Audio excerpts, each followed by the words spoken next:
था। तो मनोज अपने घर में से वो लड़का था जिसने गरीबी की उन जंजीरों को तोड़ दिया जिसमें ये जकड़ा हुआ था इसका परिवार पिछली कई पुश्तों से, और आज ये स्टेट बैंक ऑफ इंडिया में गवर्नमेंट जॉब में है। नमस्कार, आज 30 नवंबर 2024 को हम लोगों ने एक अपने यहाँ आईसीएस कोचिंग सेंटर सोनीपत में ब्लड कैंप का आयोजन किया था, और कल मेरा जन्मदिन है।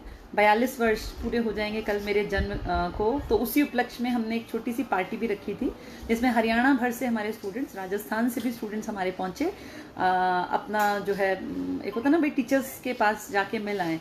तो कोई ओकेजन इस तरह का आता है तो फिर एक पार्टी हम लोग रख देते हैं ताकि एक बहाना हो जाता है मिलने मिलाने का। तो कुछ बच्चे मिले हैं, अभी बातचीत हम कर रहे थे तो इन्होंने बताया कि ये लोग जगह जगह इनके सिलेक्शन हो गए हैं। तो मिलवाती हूँ जिनसे पॉसिबल हुआ, क्योंकि भीड़ बहुत ज़्यादा थी तो ऊपर सबसे मिलना पॉसिबल नहीं हुआ, वहाँ ऑडिबिलिटी भी नहीं थी आवाज़ की। तो चलिए एक एक करके मिलवाती हूँ। सबसे पहले हमारे, ये आप देख पा रहे हैं हमारा कमरा आज फिर भरा हुआ है, और इनमें कुछ हमारे ब्रांच ओनर्स हैं, कुछ सिलेक्टेड बच्चे। सबसे पहले हमारी स्क्रीन पर हैं। बेटा अपना परिचय दो, पहले अपना थोड़ा बैकग्राउंड बता दो, क्योंकि बहुत बच्चे तुमसे इंस्पायर होंगे। बेटा मेरा बैकग्राउंड है, मेरे पिताजी भट्टे पे काम करते हैं, ईंट के भट्टे पे काम करते हैं। जी मैम। उसमें महीने की कितनी कमाई हो जाती है? जी मैम, महीने में कुछ ये 20 हजार भी नहीं हो पाते हैं। सारा परिवार लगता है जब ये 10-15 हजार, सारा परिवार जो है वो 10-15 हजार में, फिर मतलब, और फिर भट्टे का काम साल भर चलता है कि नहीं? जी नहीं मैम, 5-6 महीने चल, 6 महीने लास्ट, फिर उसके बाद 6 महीने फिर बेरोजगारी। हाँ, फिर वैसे बस थोड़ा बहुत कर लेते हैं, मजदूरी चले जाते हैं कहीं पे भी। तो एक मजदूर के परिवार से तुम्हारे मन में ये बात कैसे आई कि मुझे पढ़ना चाहिए, मैं आगे निकल सकता हूँ? बहुत बड़ी बात है। जी मैम, मैं सोचा करता था, छोटा सा था मैं, यहाँ मैंने लाइव देखी थी, यहाँ बच्चे घड़ी लेने के लिए आया करते थे। मैं हमेशा ये सोचा करता था कि मैं भी मैम के हाथ से घड़ी लेके आऊँ। 2-3 साल इतना संघर्ष किया, भट्टे पे भी जाके काम किया, अटेंडेंट का काम भी किया। शाम को मैं बच्चों को ट्यूशन भी किया करता था, 30-40 बच्चों को मैं पढ़ाया करता था। उसके बाद मैंने इतना संघर्ष किया कि मैं आज इस मुकाम पे पहुंचा हूँ कि मेरा आज आरएएस मेंस भी क्वालिफाई होने वाला है 100% शो। अच्छा, आरएएस प्री तुम्हारा हो गया, मेंस तुमने दे रखा है जुलाई में। अच्छा गया है जी मैम, ईश्वर ने चाहा तो वो भी हो जाएगा। और उससे पहले नौकरी तो तुम्हें मिल ही गई है। अभी फिलहाल मेरे 5 पेपर क्वालिफाई हैं, 1 महीने के अंदर है। अच्छा, 1 महीने मतलब नवंबर में तुम्हारे 5 रिजल्ट आए हैं। किस किस चीज में सिलेक्शन हुआ? सबसे पहले मैम मेरा राजस्थान पुलिस में हुआ है, उसके बाद मेरा एलडीसी, इसके बाद ये एसबीआई जूनियर एसोसिएट, कंप्यूटर संगणक, और एक मेरा हुआ है एसएससी सीपीओ का। वैसे मैम मेरे 20 पेपर क्वालिफाई थे, लेकिन फाइनल में रह जाता था मैं। जब तुम आईसीएस में आए तो तुम्हें लगा था ये कि हाँ मेरी नौकरी लग सकती है? जी मैम, मुझे पूरा विश्वास था, 100% विश्वास था मेरे को। और दादा क्या करते थे तुम्हारे? बस वो खेती बाड़ी क्या करते थे दादा। पूरे 7 पीढ़ी में मेरी पहली नौकरी है मैम। 7 जनरेशन में तुम पहले हो। कितनी खुशी हुई घर वालों को? इतना खुशी है कि मैम मैं सच बता पा रहा हूँ, जितनी मेरी फर्स्ट इनकम में जो कमाई थी मैंने पैसे, जो मैंने बच्चों के साथ जो मैंने ट्यूशन में पैसे कमाए थे 15-20-30 हजार रुपए, मैंने आईसीएस भैरोड ब्रांच में इतनी अच्छी पार्टी की थी पूरे पेरेंट्स को बुला के। अच्छा, पेरेंट्स तुमने आईसीएस में जो बच्चे पढ़ते हैं उनके पेरेंट्स को भी मिठाई खिलाई? जी मैम, सभी को। वैसे मैंने डीजे उजे बजवाया था, पूरी इतनी खुशी मनाई थी, पूरे गांव में भी इतनी खुशी मनाई थी। गांव में भी डीजे बजाया था। गांव में सबसे पहले नौकरी आई थी मेरी। तो अच्छा लगता है ना कि भाई, जैसे अब ये ब्रांच थी आईसीएस की बहरोड में, इसका क्या योगदान रहा तुम्हारे? जी मैम, इसका योगेश सर का मेरा इतना योगदान है। मेरे पास फीस के पैसे भी नहीं थे फर्स्ट टाइम मेरे पास, तो उन्होंने मेरे इतना सपोर्ट किया कि हमेशा बोला कि बेटे तू बिना फीस पढ़े यहाँ पे, तो साथ में तो तेरा खर्चा भी निकाल, यहाँ पे तो अटेंडेंट का काम कर। तो मैं सुबह 8 बजे आ जाया करता था यहाँ पे। 8 बजे आने के बाद मैं शाम को जाया करता 4 बजे। मैं सोचा कि बच्चों को ट्यूशन भी करवाना जाके।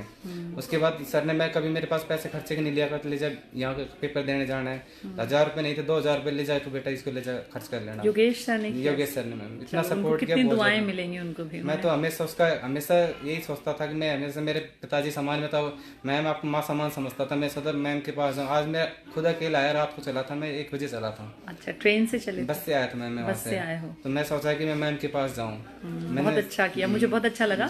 एक गरीब परिवार से, देखिए इसके पिताजी जो है वो भट्टे पे काम करते थे, इसने भट्टे पे भी काम किया। कितने महीने काम किया? जी मैम, मैंने 2-2.5 साल भट्टे में, मैंने 2-2.5 साल लगाए तुमने? फिर ये फील हुआ कि यार ये तो जिंदगी नहीं होनी चाहिए? नहीं हो पाएगी मैम। मैं मकानों के छत पानी से टपका करते देखा करता था कि कैसे होगा ये। अच्छा, घर जो था तुम्हारा टपकता था? 1-2 मकान थे, उसमें ऐसे बस लिपाई उपाई थी। ने सोचा करता था कि उसे एक अच्छा इंसान बन के दिखाऊंगा। गरीबी को दूर बेटा ही कर सकता है, बाकी गरीबी को। तो फिर उसके बाद मेरे साथ में एक फ्रेंड थी मेरी, वो भी उसमें कोचिंग में पढ़ा करती थी।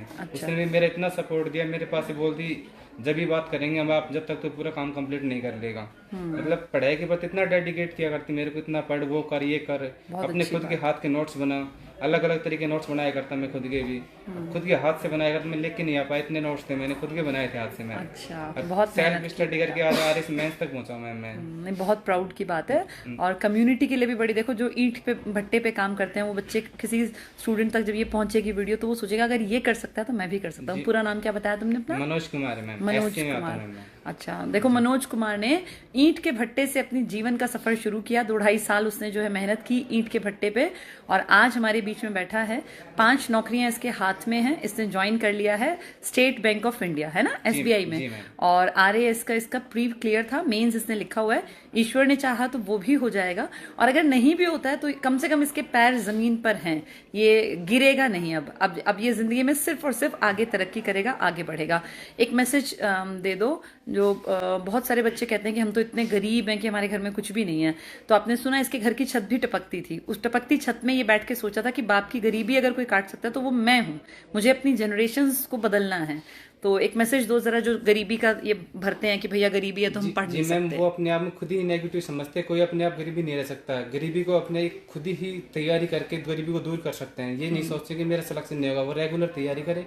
1 साल लगे या 2 साल लगे या 3 साल लगे, मैंने भी 3 साल लगाए अपने आप को दिए। नहीं, इतना जो गरीब इंसान पापा है वो ये सोच के, कोई पेरेंट्स नहीं सोचता कि 3-3 साल तैयारी करे। बिल्कुल। लेकिन पापा ये सोचा क्या करते, मेरे को बेटा तू पढ़, तेरे को पैसे की जरूरत है मैं भी ला कर दूं, कर्जे से ला कर। जमींदार, किसी जमींदार के पास से वो कर्जे से 10,000 5,000 रुपए लेके आया करता।